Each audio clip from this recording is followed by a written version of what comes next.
Welcome back to Bagila vlogs. ఈరోజు recipe వచ్చేసి పల్లి పచ్చడి అనమాట. పల్లి పచ్చడి రైస్లోకి అయితే చాలా బాగుంటుంది. వేడి వేడి అన్నంలో వేసుకొని తింటే రైస్లోకైనా దోశలోకైనా అదిరిపోయే రుచితో అనమాట.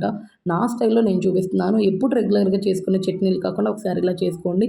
బ్రేక్ఫాస్ట్కి లంచ్కి ఒకేసారి పని అయిపోతుంది అనమాట. ప్రాసెస్లోకి వెళ్ళిపోదాం, వచ్చేసేయండి. ఫస్ట్ అయితే టమాటాలు అనమాట. ఒక 3 అయితే తీసుకున్నాను నేను. మీడియం సైజ్ ఆనియన్స్ ఒక 2 తీసుకున్నాను.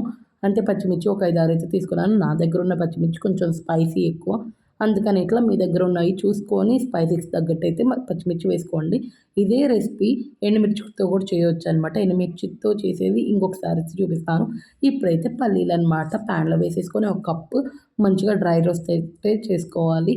ఆయిల్ అయితే వేయొద్దు, ఓన్లీ డ్రై రోస్టే చేయాలన్నమాట. మంచిగా పైన పొట్టు బ్రౌనిష్గా వచ్చి అవి విడిపోతున్నాయి అనంగా, అంటే వదులుతాయి కదా, అట్లా వస్తుందనంగా అయితే కట్టేసుకోవాలన్నమాట. ఇంత బ్రౌనిష్గా అయితే ఫ్రై చేసుకోవాలి. పల్లీలు ఎంత వేగితే అంత టేస్ట్ అని అయితే గుర్తుపెట్టుకోండి.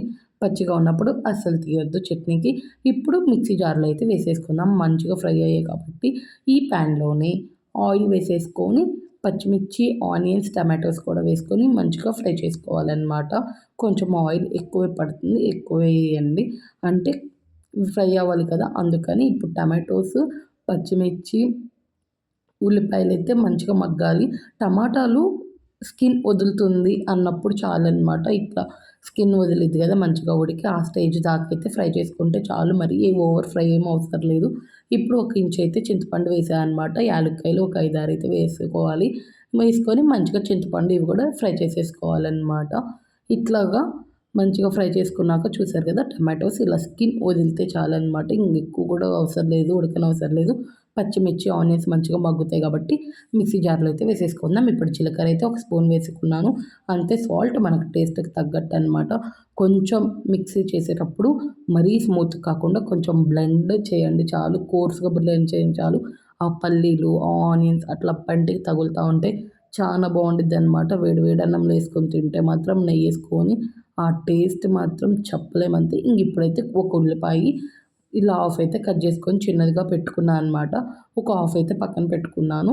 ఇలా వేసుకొని మంచిగా మిక్స్ చేసేసుకోవాలి. పచ్చి ఉల్లిపాయలు వేయండి కంపల్సరీగా, టేస్ట్ చాలా బాగుండేది. మీకు ఇష్టం లేదు అనుకుంటే స్కిప్ చేసేసేయండి, పర్లేదు.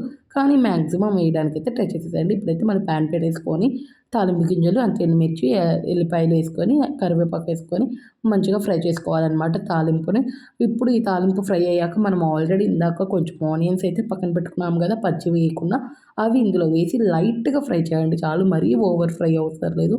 అలా లైట్గా ఫ్రై అయిందా లేదా అన్నట్టు అంతే. టేస్ట్ నిజంగా చెప్తున్నాను, ఆనియన్స్ ఇలా వేసుకోండి కొన్ని సపరేట్గా, చాలా బాగుండిద్ది అనమాట. ఇప్పుడు తాలింపు వేసేసి పచ్చట్లోకి కలుపుకొని వేడి వేడి అన్నంలోకి కానీ అట్లోకి కానీ తినడమే అనమాట. నచ్చిందా రెసిపీ? కమెంట్ చేసేసేయండి. నెక్స్ట్ రెసిపీతో మళ్ళీ కలుసుకుందాం. అప్పటిదాకా సబ్స్క్రైబ్ చేసుకున్నారండి. నచ్చిందో లేదో కంపల్సరీ కమెంట్ చేయండి. నచ్చితే మాత్రం ఒకసారి ట్రై చేసేయండి, కమెంట్ చేయండి. బాయ్.